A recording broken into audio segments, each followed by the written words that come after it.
管去哪里我都不怕，就离开这里，浪迹天涯，人间蒸发吧。华健是赤子，非常阳光的、欢乐的，我都很讶异。原来华健在年轻的时候，他并没有什么时间玩乐。当大家在那边，很多年轻人在那边出去看电影、去玩的时候，他就不停骑个摩托车到处去赶场，在赚钱。有很多人如果这样子的话，很可能会觉得很沮丧，觉得自己很委屈。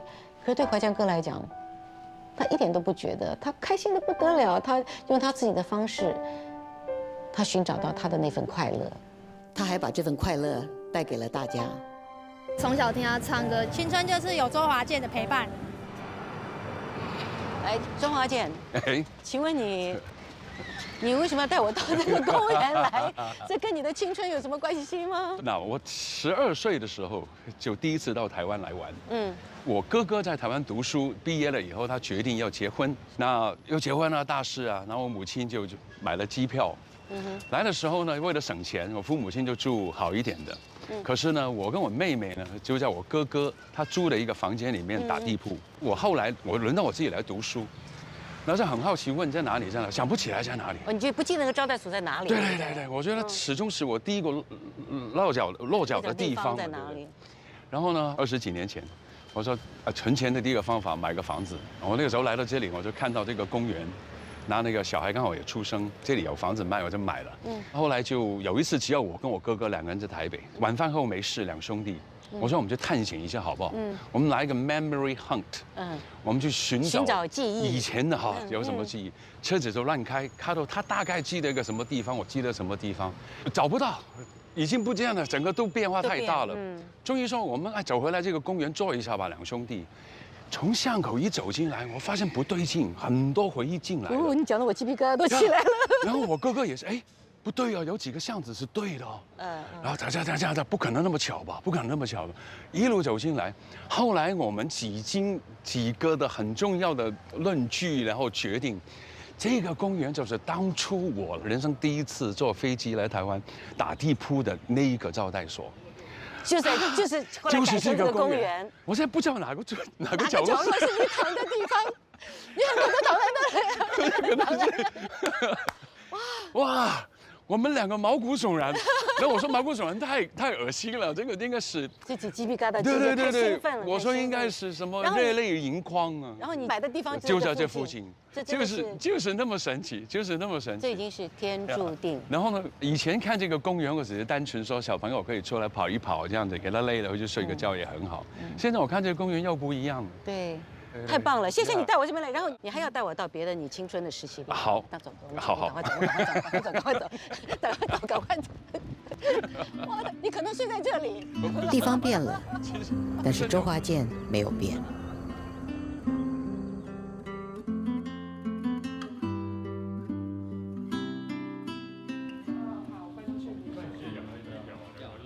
大学同学都来了，所以他们会讲一点你年轻的事情，让你笑。讲太多了啦，他只要叫我在隔壁就行了。好 ，OK。你在写什么？我在写，等一下要自我介绍，我想说我先写一下。今天来这边是有什么任务？报一些华健以前一些糗事，尽力回忆一下我们40年前的话。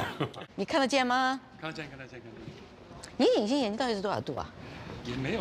你是什么？是老花。老花是不是？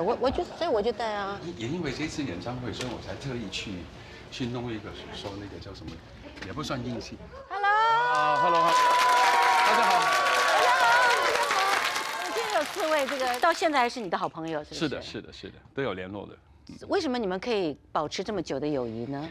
说不上来，最主要还是当初其实也没有说要挑哪一个是自己的好朋友、好同学。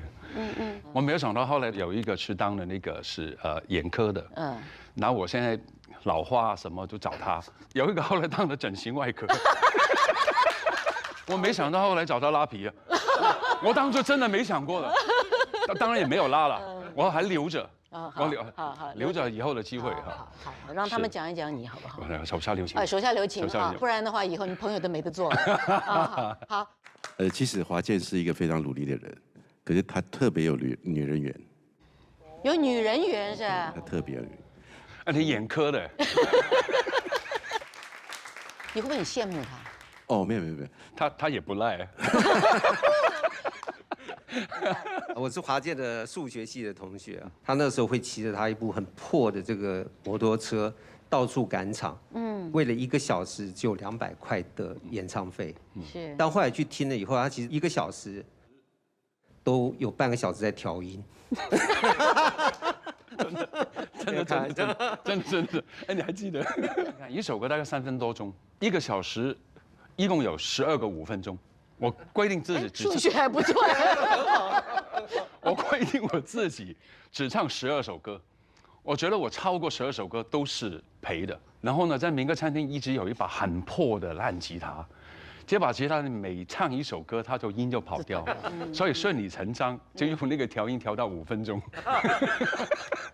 华健，我们俩坐下来听啊，这患难中的朋友讲。是，你不要太激动。OK。患难中朋友。他对待人处事方面比人家早熟，很贴心，然后现在呢比别人年轻，真的是。这怎么还呢？你认为你自己的青春时期是从什么时候开始的？13岁的时候，我哥哥带了一把吉他，从台湾读书这里，他带了暑假回香港的时候带了把吉他，玩一玩就学一学这样子，哇，就每一天无日无夜的，就开始妈妈就骂了。啊，你读书有1半的用功就好了，这是肯定的了。那个时候根本也不会想说，原来我爱唱歌爱到什么地步。我记得轮到我自己到来台湾读书的时候，其实我吉他都没有带来。我真的你是认真来念书的。来念书的。然后过了第1年、第2年以后，国语也进步了，有交到朋友了，然后整个生活就已经。沉淀下来了，然后父母亲来台湾看我的时候，就把我的吉他带来。我吉他打开，我拿起来，我就从那个晚上一路弹到几乎天亮。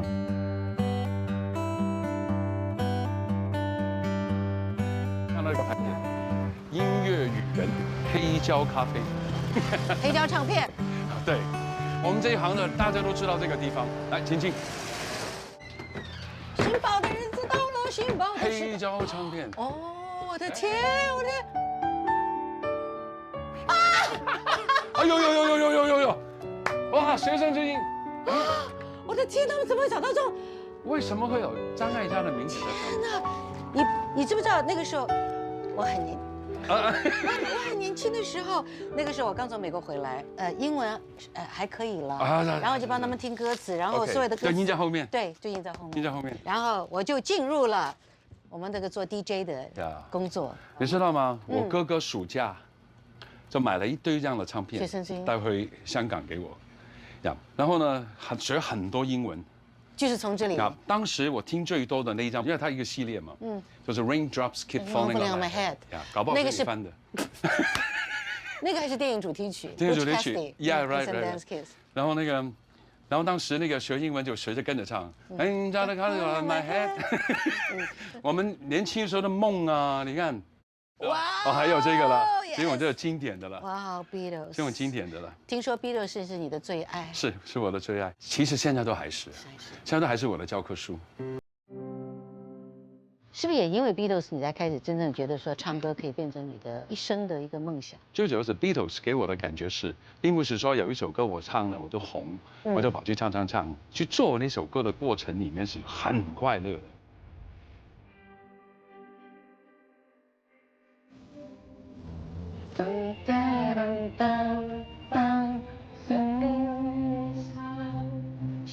华健是台大校园里面的一个风云人物哈，我们我们中午下课的时候经过那个普通教室，都看到很多同学在围观华健在唱西洋歌曲。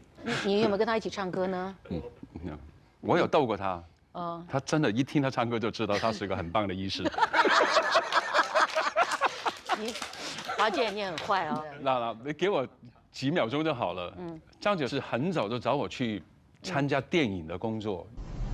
我是专程来谢谢你帮我把外婆葬了。你变了，你好像从来没有谢过我。我演过戏以后，我就知道我是一个很棒的歌手。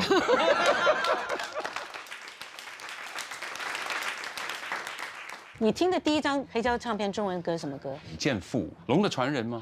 来找到喽，这是我们的中文黑胶。耶，谢谢。老板，你需要做这种事情吗？哎，有没有做华健？没，等一下，我先讲完这个。录音室就是录这张。对，第一个。哦，我的天哪！那我的就算了，我这个是复刻版。哦 ，OK， 是后者再出的。对，后来再出的。哦，我都不晓得有这张唱片呢。原来只出 CD。你知道吗？我这张唱片是滚石唱片的00几啊？哦，003应该是003。第三集。那个时候还没有排到位置。对，001是潘越云跟吴楚楚的。啊，对。第二张是那个陶大伟跟孙悦。呀。嘎嘎乌拉拉。其实原来。各位观众，刘德华。终于找到你的了。哎呦。呀。你看还有签名哎。是。龙的传人。这个我待会把它偷走好了。对，这就是你第一次听到的。对，我在应该是这样说吧。早期的时候我们都听英文歌，对，直到有一批台湾的校园民歌突然出现在我们的面前的时候，《龙的传人》应该就是其中一首。是。然后发现哇，整个录音都很达到水准，然后歌词曲都很美，然后唱歌的能力也很高。是。那当时就学他的声音，就学了遥远的东方有一条龙，一条江啊。那个时候就学他。咬字非常清楚。是。那就后来来读书，李健富刚刚有告别演唱会，我说哇，已经告别了。对。怎么那么快就告别了？对，哇，我人都来了台湾了，然后可以终于看到他一次演出了这样的。然后当时呢就要去买票，我穿了一个蓝色的衬衫，浅蓝色的牛仔裤，然后咖啡色的鞋子，然后骑着一台摩托车，骑车就去工学社去买票。就看有一个人穿着蓝色的衬衫，浅蓝色的牛仔裤，咖啡色的鞋子，我就刚好在后面，大概互相看到撞衫。回头一看，他的摩托车在我旁边，他那个摩托车颜色也跟我一样。演唱会开始了，我就拿着票进去，他坐我隔壁。第一件事情先检查他的衣服，哎，幸好今天不一样。哎，我觉得你们俩应该交个朋友。对，应该结拜兄弟啊，真的。真的。应该结拜。对啊。为了李健富。对啊。后来就去找他的唱片，然后那个同学还跟我讲说，哦，唱片封套是在那个淡江大学拍的，然后我后来去淡江大学也没找到这种。可是我的确跟那个同学去了玩了整个下午，他就看到有个红色的门，他就在这里拍的，我就过去拍2张照片这样的，我就满头都疑问这样子。那你有没有找到这个柱子呢？也没有啊。你没有找到这个？没有找到柱子，什么都没有，就一个红色的墙。好，你今天带我到那么多地方，我今天我要带你去个地方。嘿 ，Let's go。OK。我们又有一个新的地方，以后可以来的了。是的。好。老板，谢谢啊！谢谢，拜拜。好，走喽。哎，华健哥，这里有一个你的超级粉丝，他也是个艺术家。你好。不敢当，幸亏。你好。呀，我有准备你的礼物，那我把你跟他们做一个，就是你们合照4+1。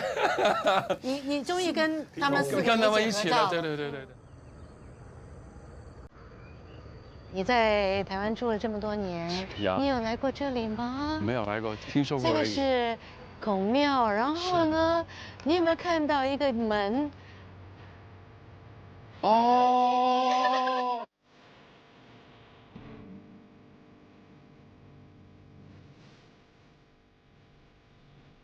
你记得李健富那个样子吗？对，他穿一个唐装啊。我们有没有唐装呢？真的假的？好，最重要是照这一张，这张是在我看啊是，应该是这个。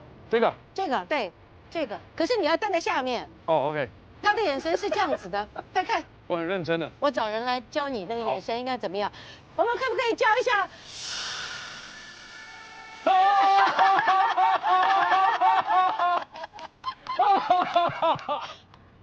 有没有人说你长得很像李健富？你是真的吗？教照相。谢谢，谢谢你们，谢谢你们。我不行，找到这个不容易。现在，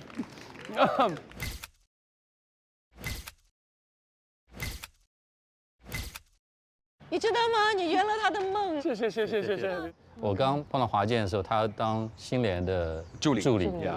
他坐那个椅子啊，就是我们小学那个课桌椅，那就剩这么大，是，然后一个人坐1/3板凳这样坐。没有，我知道你来了，没有，我知道你来，你不在的时候我都随便。我真的回想一下，我觉得我们的青春时期是非常的快乐，并不一定说是有多少的钱，或者是多少的，是不停的在创作一些很有趣的事，很单纯，对，纯粹的那个东西。就是因为那个年代给了我们很多这样子的空间。是的，机会还是比现在大很多。现在的孩子，我觉得，并不是说他们没有这样子的能力，而是他们的环境变复杂了。对，选择太多了，媒体太广泛。呀，我们那个时候说要千里马找到我，然后现在后来说啊，我很高兴，现在有个平台，我写的歌摆上去就好了。自然有人认识。当那个摆上去有200万首的时候，对，你还是要等个千里马。这边。我很年轻，我可以跳。我以为迁就你，我再跑那边去。我们这个念诵会呢，其实是给年轻朋友的，所以当我们发出就说周华健的念诵会的时候，我们就接到了很多很多的文本进来，而且有很多都是你的粉丝哦。OK， 我们请黄上扬。好汉不提当年勇，那必须接受今年丑。这个照片不要怀疑，就是我，这是我青春最全盛时期的照片。全盛时期啊！帅哦。我要开始。我不是厌世少年，我也不想当一个普通的少年。我想过好每一天，尽管口袋月底只剩下100块钱。但我为90后的青春正式感到抱歉。抱歉，在这个年代，我们不浪漫。我发现焦虑夺走人们的笑点，不乐见你的脸上失去笑脸。在18年的春天，我出了一场意外。一切都发生太快，还来不及反应过来。车祸夺走一条人命，而我活下来还算幸运。我开始努力把握当下，打破框架，把每一天当作是最后一场演唱。梦想在30岁以前成为一个制作人，改变这个年代厌世的氛围。我要把梦想做到极致，让人们笑着离开我的告别式。我还想大声说，更告诉自己，这已经是第999次想放弃，但也已经代表998次我都选择了继续。我想为自己大声拍手，因为我不是厌世少年。我是黄上扬，虽然跟你认识只有3分熟，但希望这是你快乐的3分钟。谢谢。可不可以告诉我们你发生了一个什么样的车祸？我那天就是在国道上面就被后方撞上来了，来车追撞。对，然后是很严重，是我看到这，我剩下手上这些都还是很多的伤，对，蛮严重。然后那时候就是副驾的学长就走了，哇哦！然后我算比较幸运，就是有救回来。哇！你觉得那次车祸对你的影响很大，是不是？因为发生了一些事情之后，你就会发现说，我们不能在这个状态下，因为那时候其实很多人给我鼓励的话，加油啊，社群媒体等等，我其实都不是很想回，但是我觉得如果我一直在这个当下，我会走不出来，我就觉得我应该要做一个有趣的来改变这个氛围。想法很好，对啊，这个想法非常好。是啊，你曾经经历过很穷，对不对？其实现在也是。怎么还不瘦下来的那么穷？你最穷是多穷？可能5号领钱，然后这个月底剩100。没有交朋友嘛，我都跟他们借，都借过啊，要还就是了。我那时候有经历过，曾经身上只有20块钱，20块钱我是要坐公共汽车回去呢，还是去买个面包？真的，我真的经历过。哇，是啊，可是我后来我还是决定买个面包吧，还是装在这里比较实际。我买很多面包。好，谢谢。好，谢谢。好。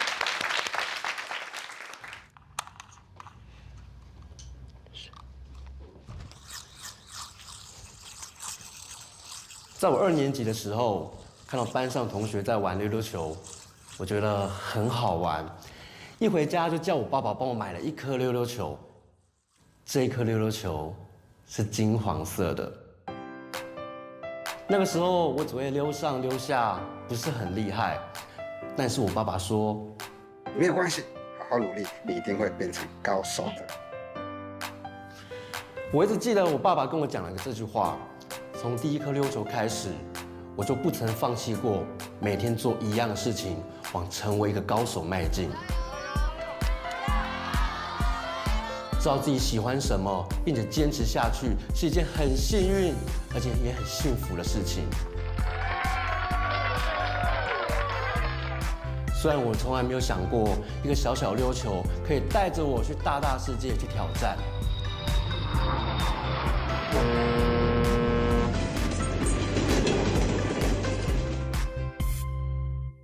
爸，我想告诉你，谢谢你送给我人生的第1颗溜溜球，谢谢你即使爱说不出口，仍默默的选择支持我。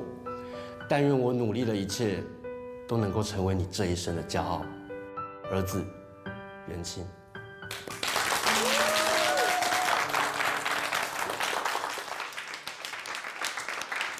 元清，我们都很想知道啊。你爸爸当初真的没有对你说选择这样子一个职业做溜溜球职业，有任何的抱怨或者说怀疑？的确，我爸爸在我念书的那段时间是希望说，哦，你要考虑清楚哦，这是一个很难走的路，你确定你要走这条路吗？其实他一直不断的在提醒我这件事情，但直到有一次我在台北灯会我表演溜溜球完之后，有一个医生跑来跟我说。谢谢你没有成为医生，让我看到了这么棒的表演。对，从那之后我就觉得，哇，我也可以成为在街道上面的医生。我觉得医生可以治疗我们身体，但是表演者可以治愈观众们的心，所以我很感谢我现在在做的事情。我很感谢华健哥，就是你的歌声真的陪伴我度过我的青春岁月。谢谢。在我那个还年少轻华的时候，那时候我买一个专辑叫做《一起吃苦的幸福》。OK，虽然这个专辑也许不能说是华健哥的代表作，可是我现在其实我当爸爸了。啊，对，他已经是爸爸了。其实，在跟着我太太，然后一路到生小孩，到了爸爸这个路程，就像这张专辑一样，从一起吃苦的幸福，一直到现在幸福到想哭。绿草苍苍，弥漫传说泥土的芬芳。幸福。你结婚多少年？30几了。30几年，对。而且我们那个年代来讲，我们都算早婚的。对。我26岁到24岁。而且那个时候，我相信你觉得你那个时候你的经济状态还没有到很稳定的时候，你就这么大胆的说，那我们就组织一个家庭。是他养我，我一点都不骄傲啊，我一点都不骄傲。我的薪水刚好够付房租，可是其他吃了什么就老婆的薪水啊。幸好没有很久啊，这个大概5、6个月也蛮久了，5、6个月后我就广告的收入。应该是这样说了，其实我原来只唱民歌餐厅的时候，我收入很高的，我收入很高的。后来当了助理，我助理是6000块，结果一当了助理，我真的太爱在录音室里面工作的那个了，我就把那个就开始吃掉以后就真的没了，就6000块。哇，你那个时候也算是做了一个很大的决定。我想你们大家是不是都有些事情想问华健，是不是？我想问华健哥，直接去唱片行当助理，在那个时候是不是也会感到焦虑？有没有去想过这件事情？就是前阵子正在投履历找工作，就是正在这个人生的交叉路口。对对对。后悔。你才刚刚开始，怎么会到交叉路口？你还远得很呢。OK， 你才刚刚起步往前走。这个好，这个好。我自己都问自己这个问题。那。重点了，如果我当初进了唱片公司以后，我自己没有心理准备要去拆解到底唱片是怎么做的这个心理准备，我就不可能会得到那些乐趣，我就不可能会增加我更多的信心。因为我一去到录音室，万千个按钮在那边，我看到那个录音师怎么在操作它，我问他这个是负责什么，这个干嘛的，我慢慢学会更多。我以前听唱片只是从我的角度听唱片，我现在是从唱片里面的角度，我要调什么声音让你听，哇，另外一个世界。我喜欢的那样东西，我要知道它的 ABCDE 是什么呢？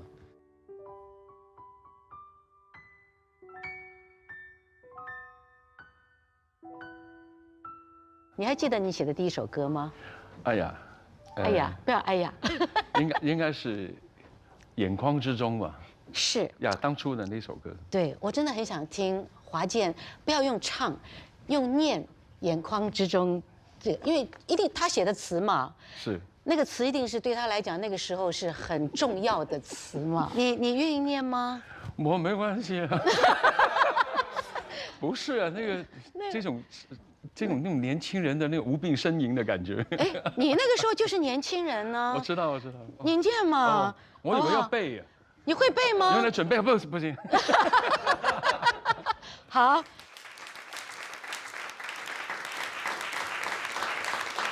让我再次看你一眼，让我来到你身边，让我问进你心里，让我触动你的真挚情感和伤痛。就让我们轻轻回想许多过去的时光，让长久孤单的心灵不再受伤失望，能看见更远的地方。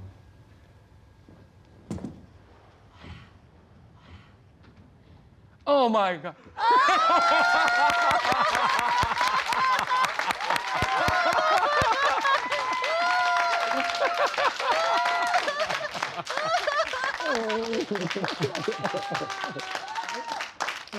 完全不让我知道。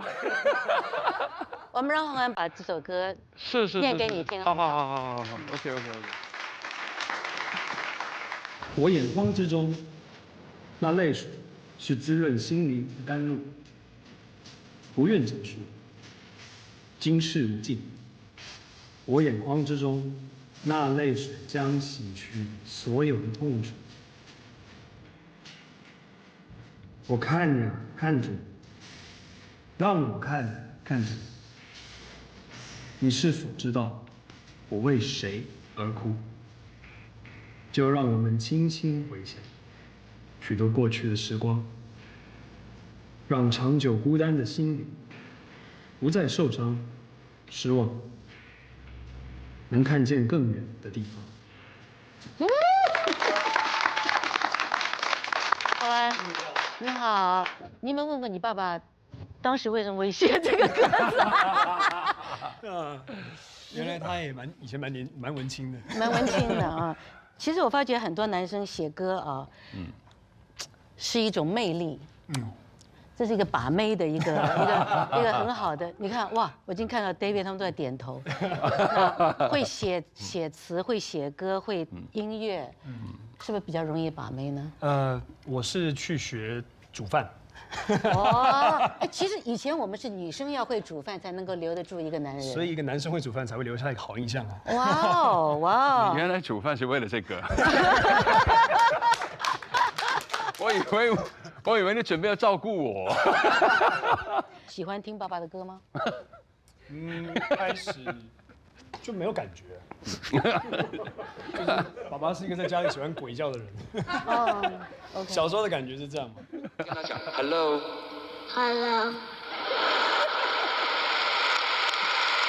不想要再唱那个《忍者龟》吗？哎呀，好烦哦，那个。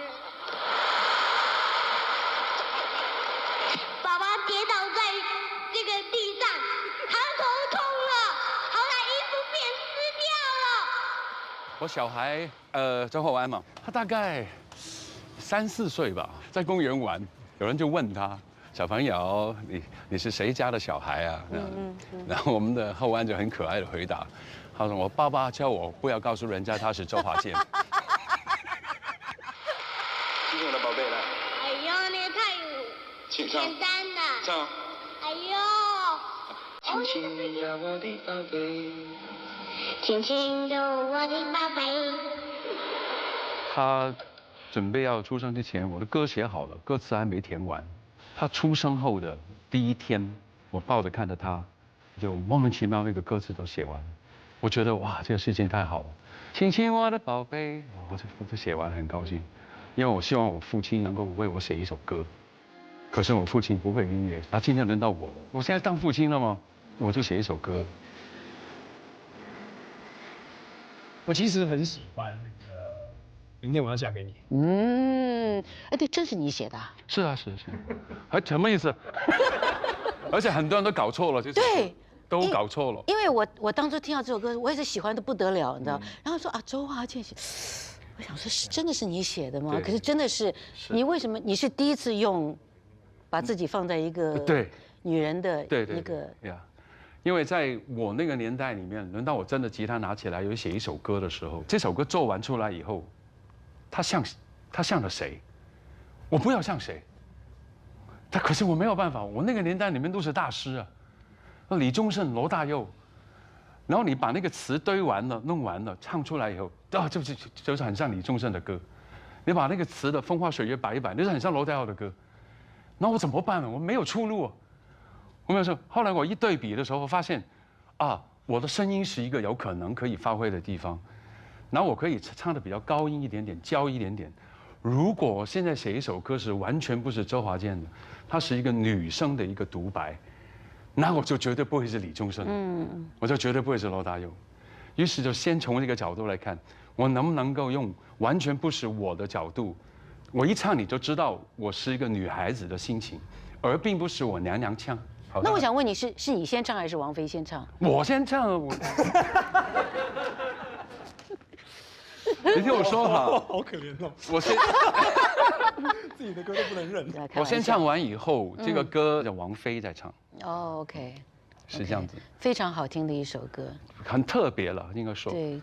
后来我想问你一个问题，是题外话啊。作为我们艺人的第2代啊，是不是都有某一种的包袱？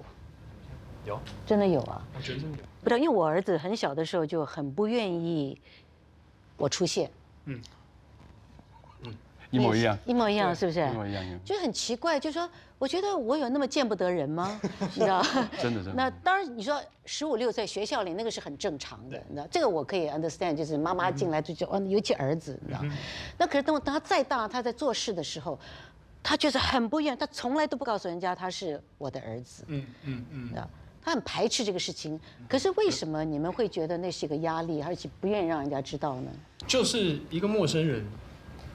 觉得他了解你一点东西，那个距离突然不见了，可是这个距离不是你自己赚取，不是你自己赚到的，不是你自己的互动，不是你因为你的个性，因为你的故事，因为你的经验而达成的一个友谊，是因为上面或后面的人，你认识谁，而不见得是你知道什么。是。可是这个就是一出生就有的。对，而且我觉得有的时候是你们自己给自己的包袱，你们可能人家认为说，哦，因为你是周华健的儿子，所以其实并不一定有。没错。Right？ 就算你是谁的儿子，谁，It's okay， 你知道，对不对？大家都有爸爸，对，大家都爸爸妈妈，对不对？告诉我们一下，你心目中的这个爸爸是怎么样的一个爸爸？我觉得他是一个，一看之下，你可能会知道他的个性。可是，当你去熟悉他，去跟他生活在一起的时候，你会发现他是一个非常有层次跟内涵的一个人。他是一个会想东西，可是他呈现都是已经完全处理好。他会呈现一个非常非常漂亮的数学答案，可是他不会给你看他的笔记。OK， 所以是个非常不好的数学学生。生你者是我，知我者是你。哇！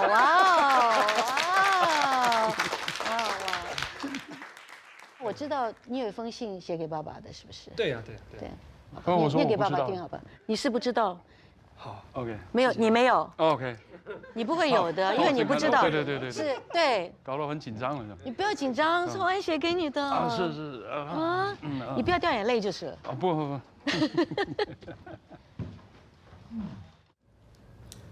我达到你的期望了吗？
是不会成立的。我其实觉得他们一开始的那些段落，我觉得你会猜到，一个30岁的爸爸，那个年轻表演者，然后跟他爸爸的姓，然后之后有的没的。参加完这个节目以后，还让你觉得你爸爸其实蛮笨的。我就没有，真的一点都没想到。这证明了一件事情，你很相信别人，你很天真。哎呦，真的没有什么，就完全想不到。你一出来是真的吓我一跳，而且最好笑是，你后面接上来的时候，我没认出你的声音。你对我那个声音对我来讲就是一个很普通的那个年轻人，然后他们在干嘛？就突然有一个傻傻在那边把后面接上来，然后那个惊喜是够的。其实好事，对节目来讲是好事。对一个爸爸的角度来讲，稍微蛮大的。你还有什么事情我不知道？时间来到了70年代中，70年代中正值是我的高中。当时我们家隔壁住了一个常常考第1名的书呆，于是，在理所当然的状态下，他家里就会有一个很爱现的母亲，常常用那种串门子啊、打酱油的那种方式，以这个为名，到处下访。实际上，他是在宣传他家里的那个天才小孩的傲人成绩。香港那么大，华富村有那么多户人家，密密麻麻的，为什么他要住我隔壁呢？他曾经在我家里客厅发表过这样的伪论：我家那个傻小孩啊，选那个志愿呢，填错了，在第1志愿上面他填了一所名校，现在考上了，你说怎么办？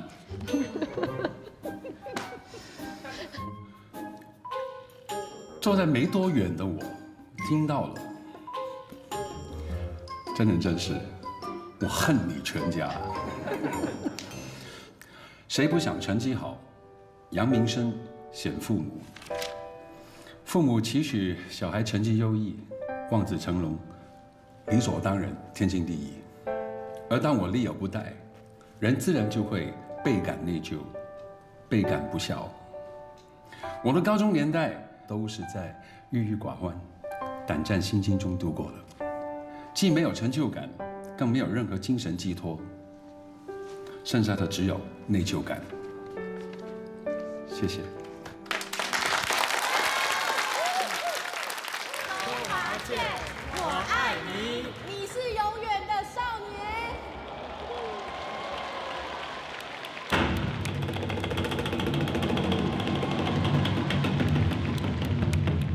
他们都带了一些东西给你。好。哇哦。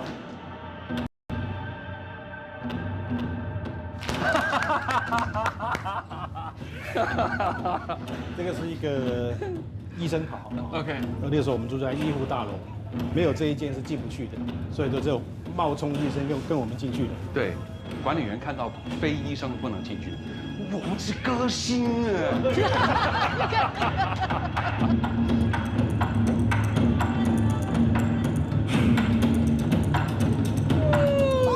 有。到他家去，那个衣柜打开，那个橄榄球的那个队服，你知道他是什么？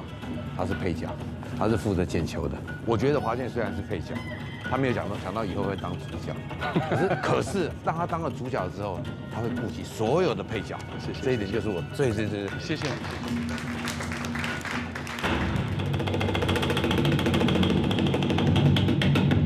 下一壶。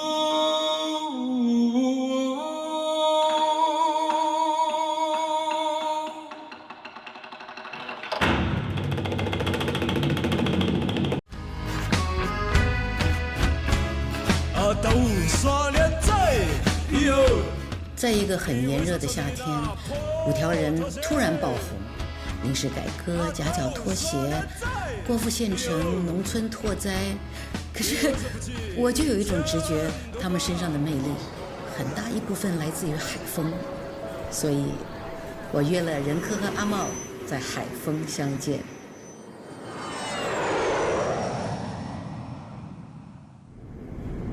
早上9点的飞机延误到下午2点，接着改成3点、4点20，最后6点起飞了。到达深圳已经9点，拿行李的时候，突然间说任科也刚刚到机场，而且就在我不远处。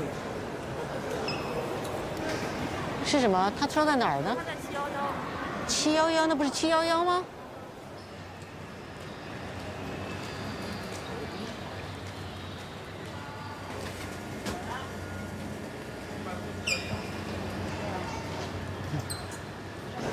看到没有，穿黄色衣服的那个。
你听他们写下的歌词，几乎每一首歌都是一个故事。我想带你到外面逛逛，看看这个世界究竟有多大。你可别嫌弃这辆车太过旧、太过破。虽然说人生并没有什么意义，但是爱情确实让生活更加美丽。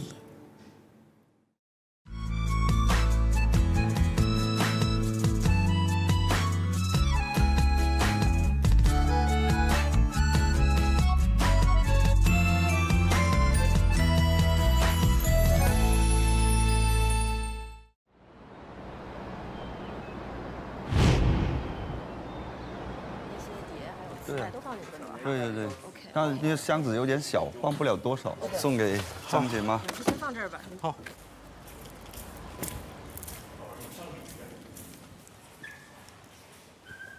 这是一个老车站吧？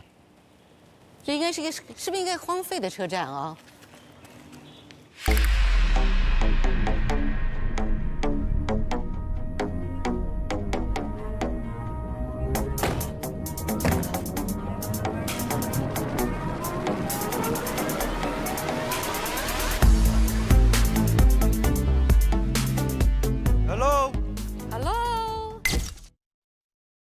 Nice to meet you。哇，你好吗？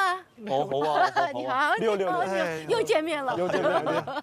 哦，你这造型现在是，你知道什么？我想起，最佳拍档。你是说我演那个差婆 ？Yes。呀，对你那差婆。OK。很凶的那个。没有啊，我现在这样很凶吗？不，还好，现在还好，因为你哇，你戴2副墨镜啊。 对，因为我想说你们2个一定是会戴那个很黑的墨镜。对，其实我给你准备了一副。真的吗？对，好啊。那我拿给你看一下吗？可以啊，可以啊。好，走。我们就在这里吗？这个就是你们对当年离开海丰的车站吗？是吗？经常从这里走。经常从这里走。对。可是现在已经荒废掉了。有一个新车站，更大一点的车站，这个太小了。你现在要看一下货吗？ 对。Okay, let's see what's in here. 张姐，可以。要不要试一下？很像杀手带里。是。还行哦。可以，酷。可是你这唯一的缺点就是什么？对吧？什么？没有老花。 哦，明白了。哦，那还是带回你这个，我连什么都看不了。哦，你是加了这个，明白了。我应该再过20年，跟你一起戴这个。什么意思？什么意思？他的意思说他还很，好吧，不说了。那这是什么东西？哇哦，哦，原来你画画啊？画画，对，我画的是那个一个关于一个叫疯马酒吧的故事。对。 就讲一个人，他去找他朋友，觉得无聊，然后这是火车，这是火车。你知道吗？这个火车给我的感觉像什么？像我们以前的影片。啊，对。哦，对对对。像不像我们的胶片？胶片，对。像一个个故事，然后一个个走。他其实我当时画的是一组那个。哎呀，我很喜欢。无字漫画。哎，哇哦。因为我从小画画，我画画很好的，后来就在海丰读那个工艺美术。对。 我喜欢你的画。来，这个其实 ，Oh my God。OK， 这个是。你能看到多少？它有多少唱片？啊，各种音乐品种都有。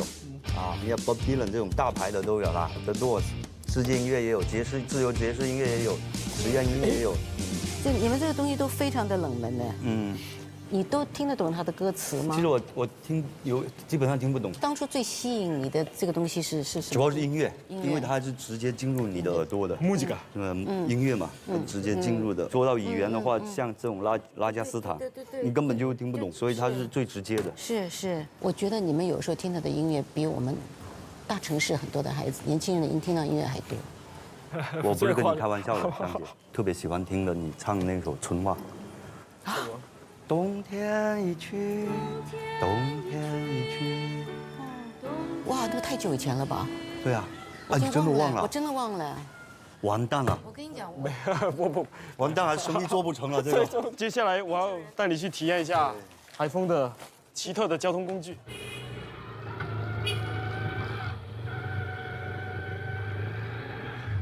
来，喂，好。 OK， 我们在后面啊，这车啊，叫我一个人坐这里啊？对。哦，它这个可以啊。哦呀。以前我们是这样的。对。啊，人可以过来啊。对呀。你付费还是我付费？这个至少要15块钱哦。好贵哦。好贵。走。弟弟呀。这个车叫 Nexi， 不是 Dex。 Nexi。哦，为什么叫 Nexi 呢 ？Nex 其实它是个动词，就是以前是人力的，所以叫 neck。哦 neck，Nexi 就是踩的意思。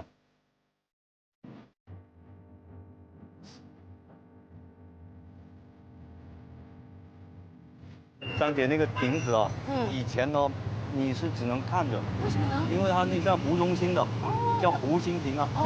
哦，只能划船过去。只能划船过去。大家都要这样站这边看。啊，对，我记得当时，一个学期5块钱。50块钱，现在给这个亭子的。这个亭有我份。我有我们的贡献了。带的那个小游，你们都不去了，都走了。但晚上还挺好看的。对，再跟你说一下这个位置吧，就这个，榕树下追女孩子，搭讪就是成功了。不是搭讪话，但是没追上。你那个时候追女孩子应该很容易啊。不行，很容易啊。跟她讲话的时候，心都这样，砰的。哎呀，实不相瞒，我跟你说，曾经在这条路上，我也是追一个女孩子，带我踩单车，我那好不容易，大家停在那里，我赶紧拿个纸条给她，那个纸条也没有写我名字，也没有写什么，写了我的心里话。你太厉害了，我服你。什么都没写。厉害，难怪你追不上了。我服你。我觉得青春像是一颗原子弹爆发，冲击波，然后带过的所有的影响，就波及到你一生当中的每一天。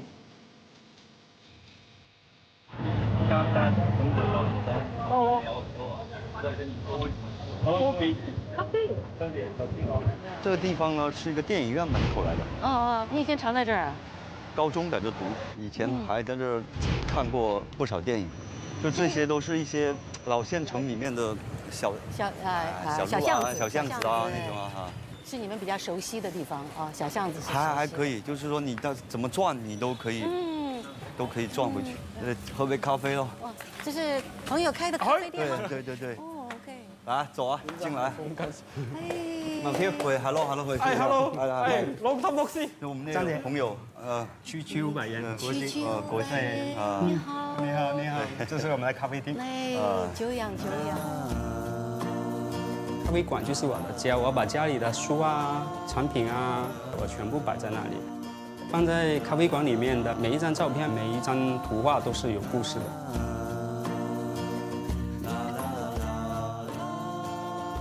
就是我看你们的访问、听你的歌啊，你们所有的养分很多都是来自于海丰。你出去之后，你会想在海丰这里待的时候，当时有个距离，有距离感啊，有距离感之后，你会有好多东西可以写。是，像比如说你们写阿珍爱上阿强的时候，其实这首歌写的特别快。当然很快，因为歌词也很少。对，而且很简单。不是哦，张姐啊，有时候歌词短的其实更难写，很难写，有时候。就是你对那个东西是，你觉得就这几句就够了啊，对不对？对。然后你再要去加什么东西的时候，你就觉得都是很多余的。对，你可以加啦。其实我们那刚刚过来嘛，其实忘了一个地方，其实应该带你去转一下。就以前我们跟任科当时认识啊，就是在那个音乐会认识的。对，就是你。哦，对哦，那音乐会那当时应该有什么照片吧？你有照片吗？有。等一下，我问一下。郭先生，也相片有吧？20有吧，用20嘅記錄吧。你睇講睇下。哇。他有哎。国庆对500元先生，他就保留了以前很多东西是。以前我们那在音乐会里面的一些照片，可能我都没看。500先生。我来啊。对。我来看一下。我要靠这个，看16岁的我。哇塞，这个当时我也很年轻啊。阿茂很帅的。你看一下。这是谁呢？哇！你那个时候好像是那个婴儿肥啊，他还当时发育未成熟的。那个时候你们不是同一个 band 吗？不是同一个乐队，对不对？不是，这也是我们。到后来我反而去找任科借了把吉他。哇哦！哇！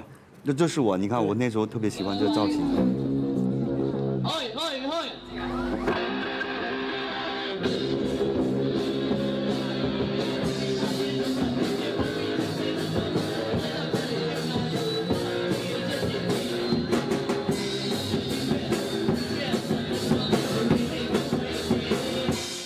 海丰县图书馆。Welcome to my our stage. The stage. Yes, stage. 你们当年最光辉的这个就在这里吗？对，这就舞台，然后观众就是一群剧观众全部在这里。我觉得当时流动很多人来去，估计有1万人来在场。真的？我觉得6万差不多。不售票的，就过年。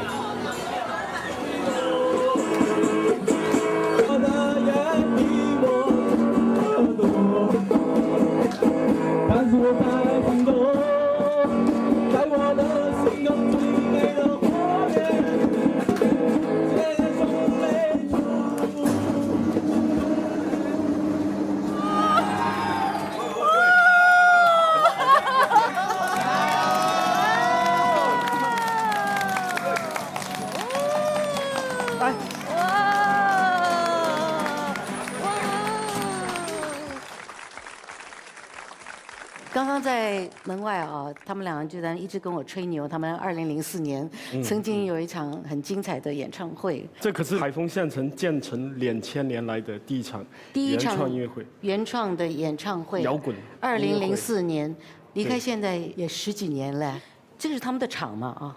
首先，请你们两个先介绍一下你们两个二位。那你先来了。这是一种复口本，是我们第一张唱片的唱片设计里面的一个很重要的一环吧，里面有很多惊喜。但这张唱片已经绝版了，我根据里面的内容来做自我介绍。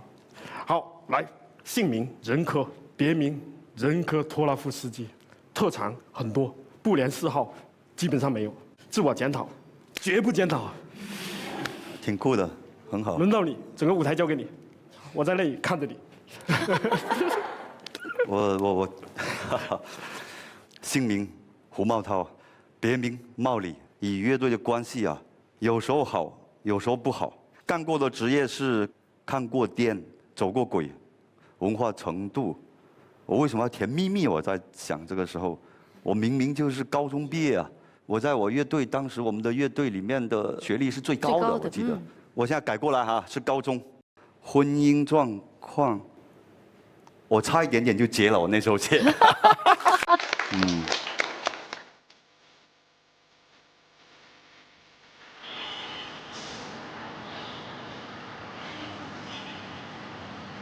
然后带你去吃点好吃的。张姐啊，你坐这边吧，好不好？我坐这边吧。哇，还有扇子。哎呦！哇，你觉得海丰县城如何啊？我觉得好像来度假的感觉。哦，对，我终于把墨镜摘下来了。阿茂摘下了眼镜，然后跟我说了很多他青春的故事。10年水流东，10年水流西，流完几年行不行？其实我初中成绩还不错的，是。然后后来慢慢的接触了，其实是最早还是接触摇滚乐的时候，是一下子就迷上了，就打开了，爱到不行的那种，就导致于后来我高考是彻底就是一塌糊涂的，我也不想复读，就最想的还是去广州，就听到更多的音乐。我也是从台湾。然后台湾就有机会到了香港去念书，然后我就去了美国。OK。那个时候我爱穿迷你裙，然后我头发都留得跟我裙子一样长，然后我妈妈就很不喜欢，然后也很希望自己能够很自立、很独立，所以我13岁就开始出来做事。你太酷了，13岁就开始赚钱。对啊。你像我，你这说起来有点惭愧，考高中的时候还有我爸，花好几千块钱去。花几千块，所以我其实跟你一对比，我觉得是很惭愧的。可是你要知道，不是很多人有这样的机会可以独立啊。对，但是这真的，我觉得我自身来说的话，我还是觉得，我是从小就是什么顽皮，打闹打斗，就是真的就是野孩子那种的，导致于我的一个缺失就是没看那么多书，因为人科很明显，他就喜欢阅读的。你用电影来补啊，你用旅行来补啊。我知道你的意思，确实是有，肯定有，包括生活也有，就是你生活教育你吧，是吧？比如你在摆地摊那几年，他确实也学到东西。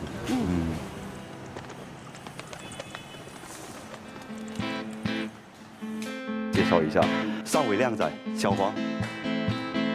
不要在意别人对我们的看法，谁没为梦想疯狂过？青春就像一位梦想家，梦着我们的生活。我们虽然疯狂，但就是这样，不要在乎烦恼。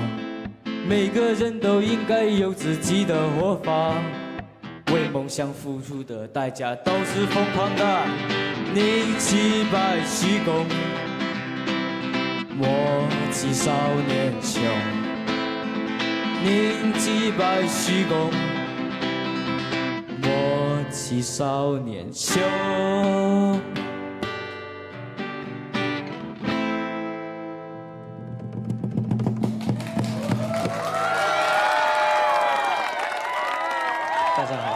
这边纠正一个错误啊，我是海风靓仔，不是上文靓仔。太酷了，太酷了！我觉得啊，你啊技术比我厉害多了，很好很好，真的很棒。时代变了，还有时代变了是吧？当然是没办法跟您直言比较。啊不，我不是这个意思，我是说技术你确实，我是说你的技术确实比我好。因为现在嘛，我们家庭条件也好了。假如说呢，我现在想听平克·弗洛伊德的歌，我一查就有了，就不像之前那样，我要去买一张碟片，甚至可能整个海陆丰也没有这张碟片，是感觉很困难的一件事情。所以这就是一些时代上的区别，人们可能就更加珍惜这些来之不易的东西。你13岁，这是你什么时候写的这首歌？我写的时候呢，是因为疫情期间，因为在家里面闲着也没事，我就翻了一下我之前的一本日记，记录了我当时5年级的那个夏天，感觉这段回忆是很值得我去怀念的，于是我就开始写歌。张姐，我发现一个问题很重要啊。他讲话什么的都比我那个时候13岁的时候会讲得多了，他好厉害啊！他很清楚说，其实他很珍惜你们的青春，他觉得你们那个时候比较辛苦。那可是你知道吗？他们就是因为那个时候什么都没有，所以他们就离开了海丰，然后去寻找。你会不会像他们一样，在这个年纪的时候很向往说，哎呀，我想去哪里？我想去哪里去？听更多不同的东西，或者是看不同的东西呢？如果去大城市发展一下，见识更多那些知识啊、音乐啊更强的人，我认为是对我们学习音乐有很大帮助的。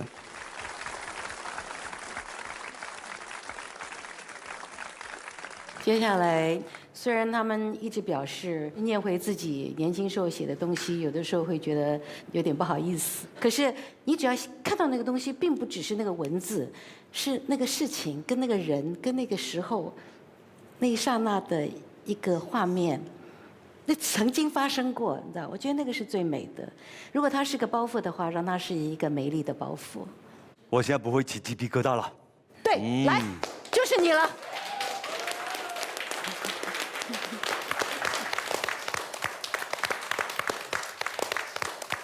OK， 好，开始啊！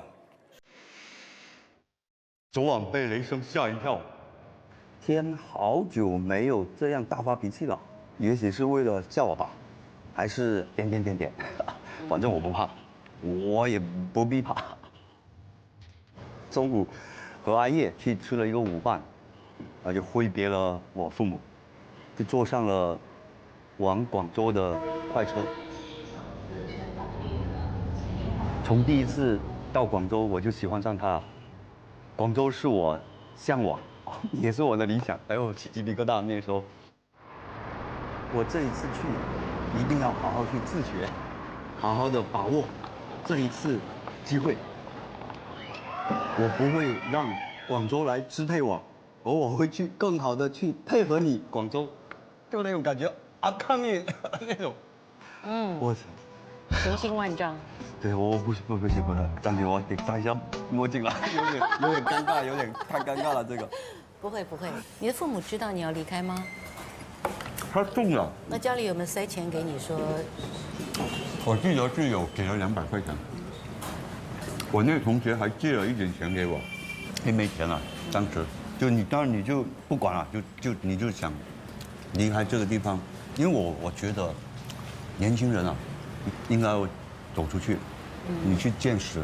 还有一点特别吸引我的就是音乐，你要听到更多的东西。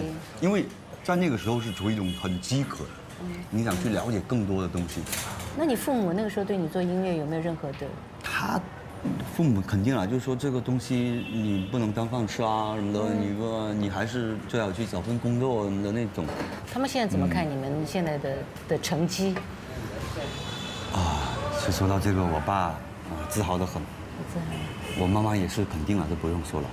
而且我发现我爸有可爱的一点，就应该是我们真的就是火了之后，亲戚的小孩就看到我爸说，哎呀那个索亚，哇现在那个很红啊，很火啊，哎呦，他那时候得意的不，他很谦虚，其实内心得意，就是那个表面上很谦虚，哎呀没有啦，还好啦。我说你那个时候应该就表现出来。 对他很厉害，就那种感觉。我觉得这个没什么，那对不？我说你不要那个稍稍买啊。是不是有一句话叫什么凡尔赛宫啊？啊，凡尔赛宫，对呀，就叫凡尔赛，对，叫凡尔赛是吧？我放一下这个吧。是。OK， 酷，这个酷。Oh my god！ 这当时是我哥当时从广州，他买了一饼这个磁带嘛，就带回来。 我一听，哇塞！他当时他接受不了，我印象很深的。那我说你给我吧。我一听我特别喜欢的，我是喜欢到不行的那种。就这个声音是新鲜的，就这个声音你一听，而且你看唱腔这么唱歌的那个时候。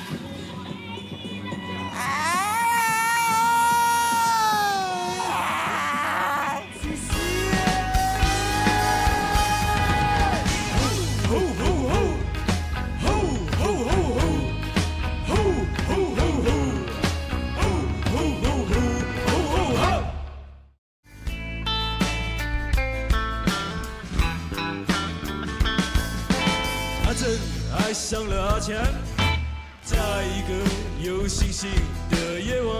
阿珍是一个什么样子的一个样子？是阿珍在这里，阿珍，哦，这是阿珍带过来的。对。但这个阿珍是个男的。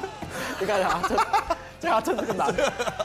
那阿强，原来是跟局对。这个真是个男的，也是个男的。 都有可能啊 ，everything is possible。OK。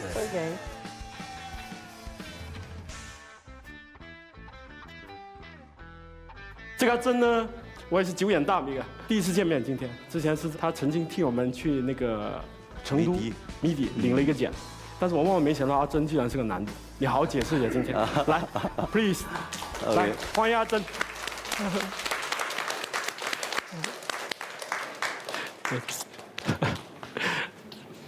大家好，我叫曾强胜，是一名来自武汉的小店店主。你那个时候为什么要来海丰？肯定是因为五条人。现在是正月初7上午11点，我打算马上骑车去海丰的，计划是正月15到。路途漫长且艰辛，让我们路上见。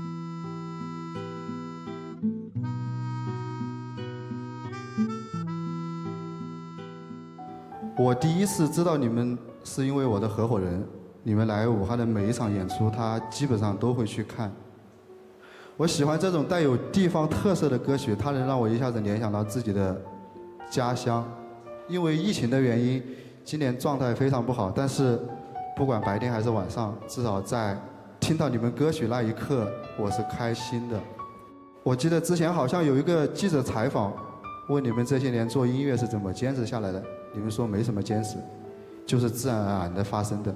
这句话给了我很大的鼓舞，因为今年实体店情况已经非常糟糕了。我热爱我的事业，并且坚信我们能熬过这个寒冬。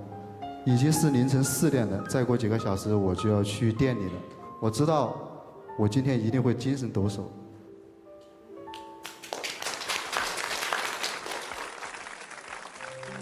我觉得青春就是敢爱敢做，青春无悔。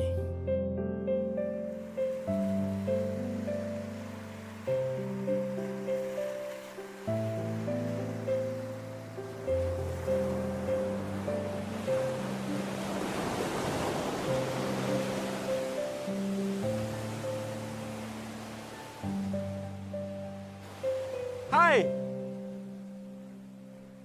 你是不是有点像那个？ 阿郎的故事里的周润发。对，我应该载你去逛逛哈。你要载我去逛逛。对。你昨天陪妈妈去买眼镜。对，买眼镜，我给她配了个眼镜。是啊。她配一个可以看近视眼跟老花的一起。一体的，对。这是你常来的地方吗？因为我家就在这边。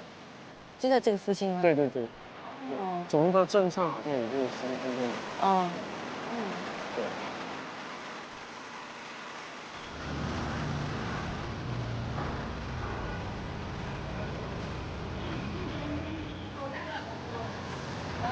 你还记得这条街吗？记得。那街上还是很熟。你觉得这里的人他们会记得你吗？我记得。小时候很小就走了。很小就走了。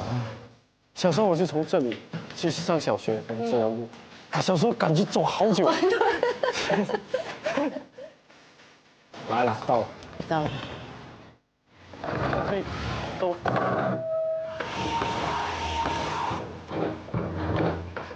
阿爸，我胖谁？这我大伯。大伯好。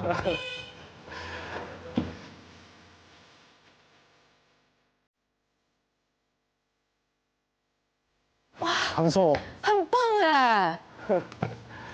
哦，这是许家梅，然后林家人画竹，啊，许家梅林家竹，有这样的说法。啊，我小时候也学画这个。好安静。好安静，很舒服。哇，这个就是旧的，还留下来的旧的啊。这个也很酷啊。很酷，很酷。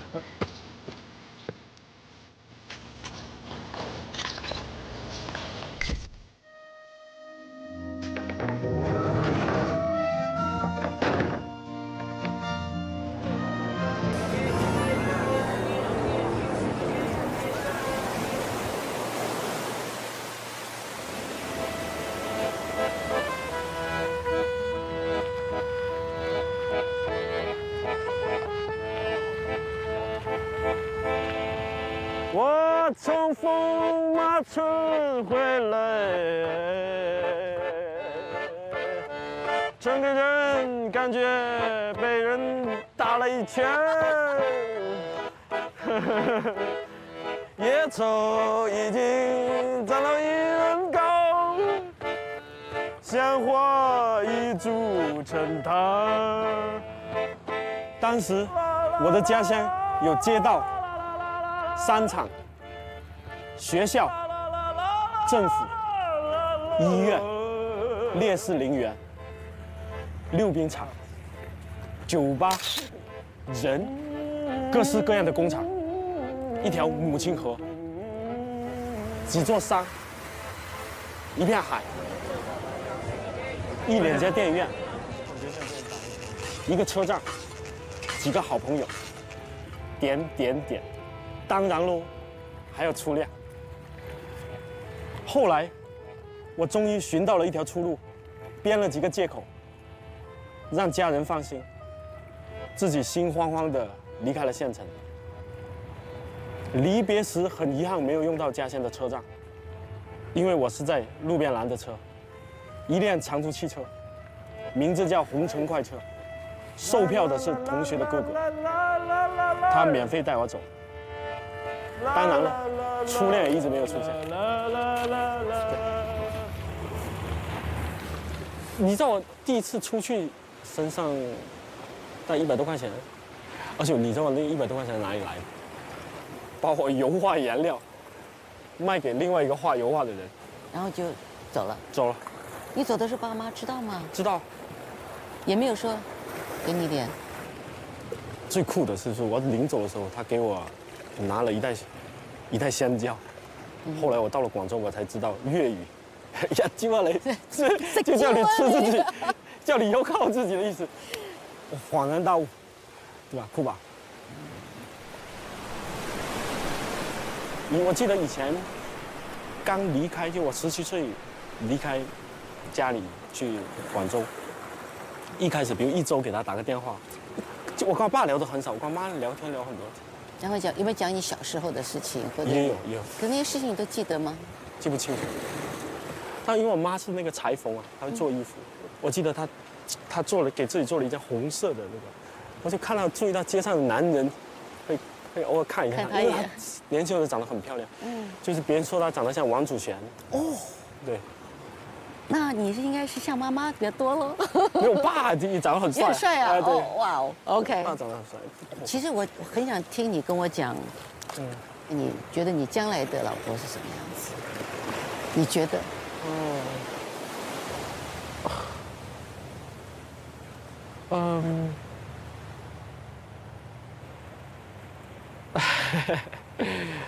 ？Yes，没有，我的好奇并不在什么哦，就是因为大家都会来访问你们，谈你们怎么写歌，怎么广州怎么打拼啊，这些东西都听了很多。可是你们不可能就只是这些嘛，对不对？所以我才问你说，你将来你想象中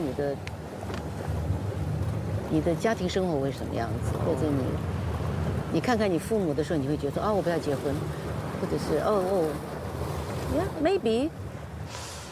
以前我是不怎么想聊这个问题的，就是我的观察，就是我发现，比如从我父母，我觉得也并不，这个婚姻生活也并不好，观察身边的，好像也没啥好的。我不是说所有啊，我是说大部分人都在这个环境下泡着，这样想想觉得没什么意思吧。但是呢，我现在不是这么想。我现在觉得，有那个萧伯纳好像说过一句话，就是想结婚的就去结婚吧，想单身的保持单身，反正到最后你们都会后悔。我从风马村回来，整个人感觉被人打了一拳。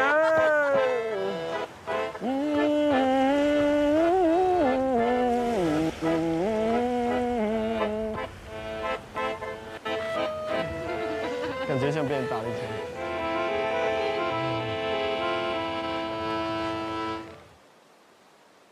接下来呢，我要隆重请出一个，因为这个人其实我很感兴趣，罗福星。